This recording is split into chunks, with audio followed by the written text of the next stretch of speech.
وہ جسے چاہے عذاب دے اور جس پر چاہے رحم کرے، اور اسی کی طرف تم لوٹائے جاؤ گے۔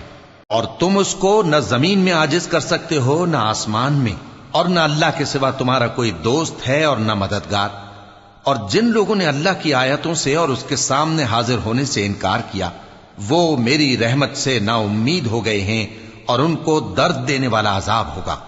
تو ان کی قوم کے لوگ جواب میں بولے تو یہ بولے کہ اسے مار ڈالو یا جلا دو، مگر اللہ نے ان کو آگ میں جلنے سے بچا لیا۔ جو لوگ ایمان رکھتے ہیں ان کے لیے اس میں نشانیاں ہیں۔ اور ابراہیم نے کہا کہ تم جو اللہ کو چھوڑ کر بتوں کو لے بیٹھے ہو تو دنیا کی زندگی میں باہم دوستی کے لیے، مگر پھر قیامت کے دن ایک دوسرے کی دوستی سے انکار کر دو گے اور ایک دوسرے پر لعنت بھیجو گے، اور تمہارا ٹھکانہ دوزخ ہوگا اور کوئی تمہارا مددگار نہ ہوگا۔ پس ان پر ایک لوط ایمان لائے، اور ابراہیم کہنے لگے کہ میں اپنے پروردگار کی طرف ہجرت کرنے والا ہوں، بے شک وہ غالب ہے، حکمت والا ہے۔ اور ہم نے ان کو اسحاق اور یعقوب بخشے، اور انہی کی اولاد میں پیغمبری اور کتاب رکھ دی، اور ان کو دنیا میں بھی ان کا صلہ عنایت کیا، اور وہ آخرت میں بھی نیک لوگوں میں ہوں گے۔ اور لوط کو یاد کرو جب انہوں نے اپنی قوم سے کہا کہ تم عجب بے حیائی کے مرتکب ہوتے ہو، تم سے پہلے اہل عالم میں سے کسی نے ایسا کام نہیں کیا۔ کیا تم مردوں کی طرف مائل ہوتے اور رہزنی کرتے ہو اور اپنی مجلسوں میں ناپسندیدہ کام کرتے ہو؟ تو ان کی قوم کے لوگ جواب میں بولے تو یہ بولے کہ اگر تم سچے ہو تو ہم پر عذاب لے آؤ۔ لوط نے کہا کہ اے میرے پروردگار، ان مفسد لوگوں کے مقابلے میں مجھے نصرت عنایت فرما۔ اور جب ہمارے فرشتے ابراہیم کے پاس خوشی کی خبر لے کر آئے تو کہنے لگے کہ ہم اس بستی کے لوگوں کو ہلاک کر دینے والے ہیں کہ یہاں کے رہنے والے نافرمان ہیں۔ ابراہیم نے کہا کہ اس میں تو لوط بھی ہیں۔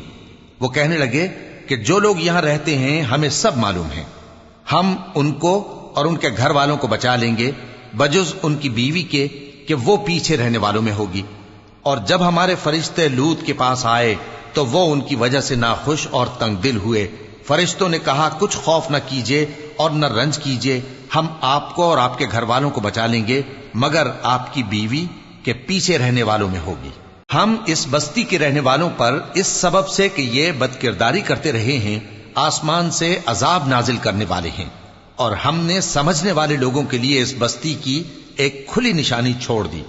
اور مدین کی طرف ان کے بھائی شعیب کو بھیجا تو انہوں نے کہا اے قوم، اللہ کی عبادت کرو اور روز آخر کے آنے کی امید رکھو اور ملک میں فساد نہ مچاؤ، مگر انہوں نے ان کو جھوٹا سمجھا، سو ان کو زلزلے کے عذاب نے آ پکڑا اور وہ اپنے گھروں میں اوندھے پڑے رہ گئے۔ اور عاد اور سمود کو بھی ہم نے ہلاک کر دیا، چنانچہ ان کے ویران گھر تمہاری آنکھوں کے سامنے ہیں، اور شیطان نے ان کے اعمال ان کو آراستہ کر دکھائے اور ان کو سیدھے رستے سے روک دیا، حالانکہ وہ دیکھنے والے لوگ تھے۔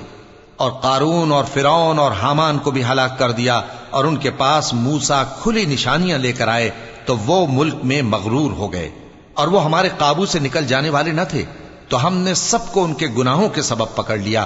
سو ان میں کچھ تو ایسے تھے جن پر ہم نے پتھروں کا مے برسایا، اور کچھ ایسے تھے جن کو چنگھاڑ نے آ پکڑا، اور کچھ ایسے تھے جن کو ہم نے زمین میں دھسا دیا، اور کچھ ایسے تھے جن کو غرق کر دیا۔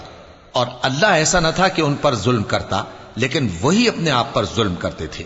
جن لوگوں نے اللہ کے سوا اوروں کو کارساز بنا رکھا ہے، ان کی مثال مکڑی کی سی ہے کہ وہ بھی ایک طرح کا گھر بناتی ہے، اور کچھ شک نہیں کہ تمام گھروں سے کمزور مکڑی کا گھر ہے۔